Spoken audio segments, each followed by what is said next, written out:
ministério. Compilou uma obra de 4 volumes sobre a história da Igreja.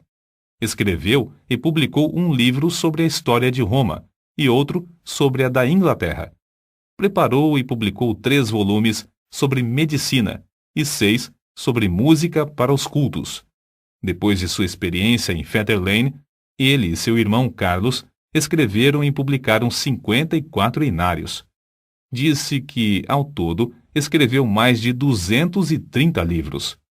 Esse homem de físico franzino, ao completar 88 anos, escreveu: Durante mais de 86 anos, não experimentei qualquer debilidade de velhice. Os olhos nunca escureceram, nem perdi o meu vigor. Com a idade de 70 anos, pregou a um auditório de 30.000 pessoas, ao ar livre, e foi ouvido por todos.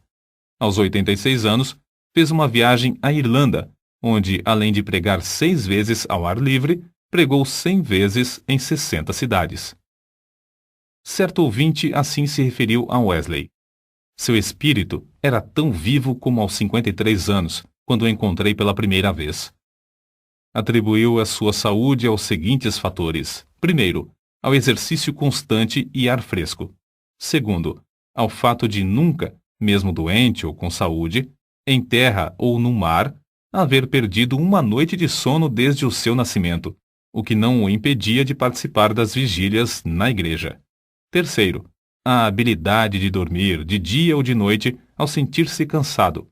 Quarto, ao fato de, por mais de 60 anos, ter o hábito de levantar-se às 4 horas da manhã.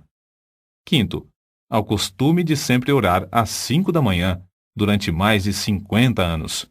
Sexto, ao fato de quase nunca sofrer de dor, desânimo ou preocupações durante a vida inteira. Não nos devemos esquecer da fonte desse vigor que John Wesley manifestava. Passava 2 horas diariamente em oração, e muitas vezes mais. Certo crente que o conhecia intimamente assim escreveu acerca dele. Considerava a oração a coisa mais importante da vida, e eu o tenho visto sair do quarto com uma serenidade de alma visível no rosto até quase brilhar. A qualquer história da vida de John Wesley faltará o ponto principal, se não se fizer menção dos cultos de vigília que se realizavam uma vez por mês entre os crentes. Esses cultos se iniciavam às 20 horas e continuavam até depois da meia-noite, ou até cair o Espírito Santo sobre eles.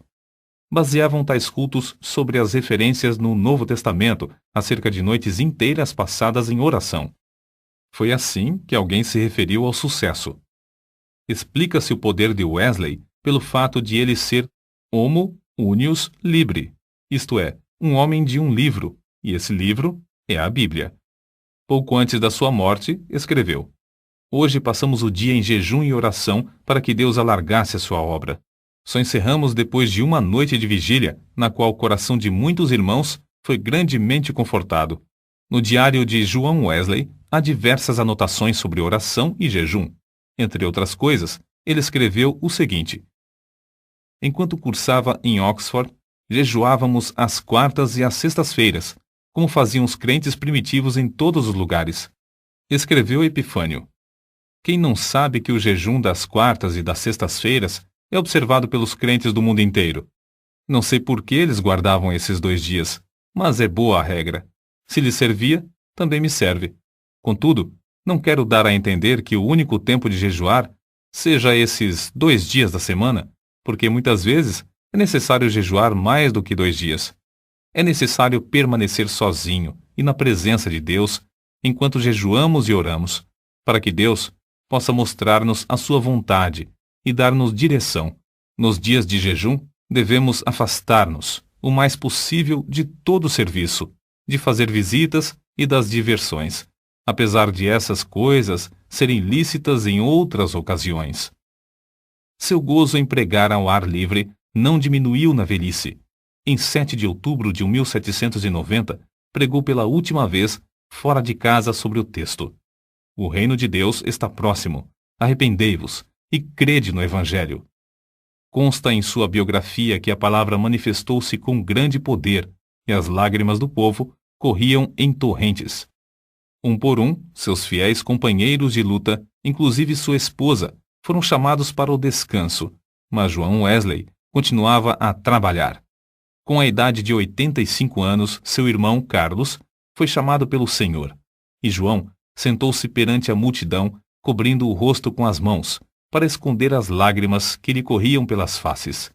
Seu irmão, a quem amara tanto durante tão longo tempo, havia partido, e ele, agora, tinha de trabalhar sozinho. Em 2 de março de 1791, com a idade de quase 88 anos, completou a sua carreira terrestre. Durante toda a noite anterior, não cessaram em seus lábios o louvor e a adoração, pronunciando estas palavras: as nuvens destilam a gordura. Sua alma saltou de alegria com a antecipação das glórias do lar eterno e exclamou: o melhor de tudo é que Deus está conosco. Então, levantando a mão, como se fosse o sinal da vitória, novamente repetiu: o melhor de tudo é que Deus está conosco. Às 10 horas da manhã, enquanto os crentes rodeavam o leito em oração, ele disse: adeus. E assim passou para a presença do Senhor. Um crente que assistiu à sua morte assim relatou o ato: a presença divina pairava sobre todos nós. Não existem palavras para descrever o que vimos no seu semblante. Quanto mais o fitávamos, tanto mais víamos parte dos indizíveis céus. Calcula-se que 10.000 pessoas passaram em desfile diante do ataúde para ver o rosto que ainda retinha um sorriso celestial. Por causa das grandes massas que afluíram para honrá-lo, foi necessário enterrá-lo às 5 horas da manhã. João Wesley nasceu e criou-se em um lar onde não havia abundância de pão. Com a venda dos livros de sua autoria, ganhou uma fortuna, com a qual contribuía para a causa de Cristo. Ao falecer, deixou no mundo 2 colheres, uma chaleira de prata, um casaco velho e dezenas de milhares de almas, salvas em épocas de grande decadência espiritual. Em Epworth, a tocha foi arrebatada do fogo. Em Aldersgate e Fetter Lane, começou a arder intensamente e continua a iluminar milhões de almas no mundo inteiro.